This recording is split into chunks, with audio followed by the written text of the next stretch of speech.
नाटी दुल्हन। मयंक की बीवी नेहा की हाइट बहुत ही कम थी।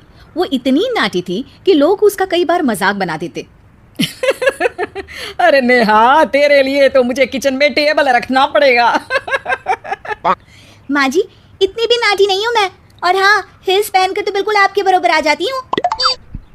अरे तेरे पापा ने महंगी कार का लालच दे दिया, वरना तो मेरे बेटे के लिए लंबी लंबी लड़कियों की लाइन लगी थी। क्या बताऊं तुझे, कटरीना फैल थी उनके सामने। पर माँ जी, आपका मयंक भी तो हाइट में कौन सा अभिषेक बच्चन की तरह है जो कटरीना मिल जाती। वैसे भी मेरी और इनकी जोड़ी तो राम सीता की जोड़ी है, राम सीता की।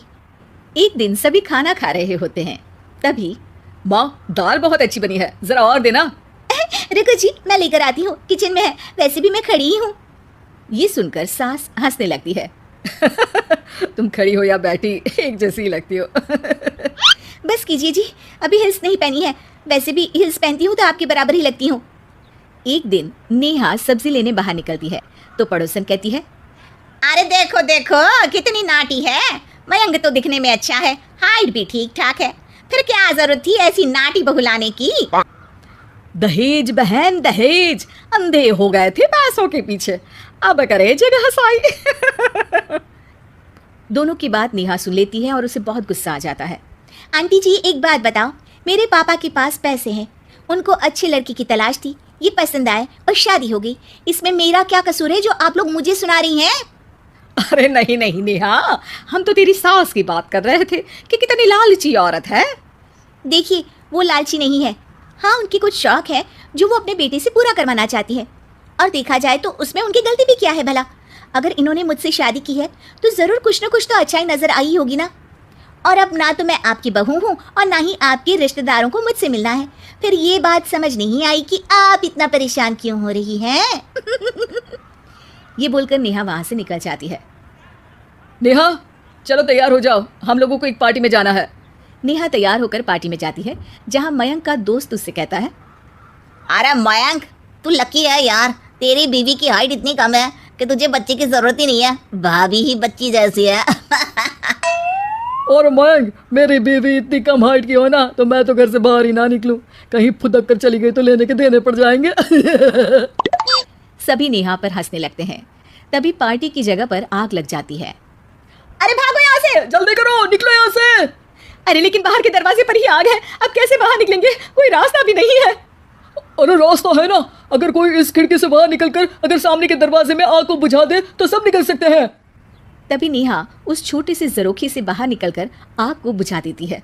अरे वाह, भाभी जी ने तो आज हम सबको बचा लिया। वाह भाई वाह, बीवी हो तो ऐसी, अपने पति ही नहीं बल्कि यहाँ मौजूद सभी की जान बचा ली है इसने। भाई मयंक, माफ कर देना, तेरी बीवी तो सच में कमाल है। मुझे ये बात पता है और मुझे मेरी बीवी पर गर्व है। नेहा मुस्कुराकर अपने पति की तरफ देखती है। कुछ दिनों बाद जब नेहा और उसकी सास मार्केट जाती है, वहां पर, अरे भैया, ये कपड़ा तो देना, कितने का पड़ेगा? माता जी, ये तो बहुत महंगा कपड़ा है, लेकिन अब बस सिर्फ 2 मीटर ही बचा है, मेरे तो किसी काम का है नहीं ये टुकड़ा, तो आप 100 रुपया ही दे दीजिए। अरे भैया, तो मैं क्या करूंगी इस टुकड़े का, लेकिन वैसे है बड़ा ही सुंदर। तभी नेहा बोल पड़ती है, इसमें तो मेरी पूरी ड्रेस बन जाएगी। ये कहकर वो कपड़ा ले लेती है। अगले दिन नेहा वो ड्रेस पहनकर सास के सामने आती है। अरे वाह नेहा, ये ड्रेस तो बहुत ही सुंदर लग रही है, बड़ी महंगी होगी ना? अरे कपड़ा तो मैंने ही पसंद किया था, बस पूरा नहीं था तो इसने ले लिया। सिर्फ 200 रुपये की ड्रेस है ये पूरी। देखो माँ जी, नाटी होने का भी कम फायदा नहीं है। जैसे तैसे दिन कट रहे थे। सास और पड़ोसियों के मजाक बनाने का सिलसिला चल ही रहा था कि एक दिन मोहल्ले से जोर जोर से आवाज आती है, अरे मैं मर गई, भगवान मैं क्या करूं। अरे क्या हुआ? देखते हैं तो सभी एक हॉल के सामने भीड़ लगाकर खड़े हैं। मेरा बेटा प्रिंस गड्ढे में गिर गया है। पड़ोसन जोर जोर से रोने लगती है कि तभी वहां नेहा आ जाती है। रोइए मत, मैं प्रिंस को लेकर आती हूँ। ये बोलकर नाटी सी पतली सी नेहा गड्ढे में घुसकर बच्ची को बाहर ले आती है। अब क्या था, एक बार फिर नेहा के लिए पूरा मोहल्ला तालियां बजाता है।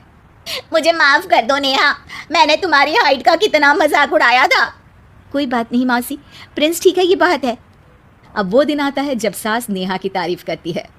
वाह बहू वाह, तेरी तारीफें सुन सुनकर तो मैं खुश हो गई। आज तो तूने ये साबित कर दिया कि समाज में इंसान अपने रंग रूप और लंबाई चौड़ाई से नहीं बल्कि साहस और हौसले से काबिल कहलाता है। मुझे माफ़ कर देना बेटा।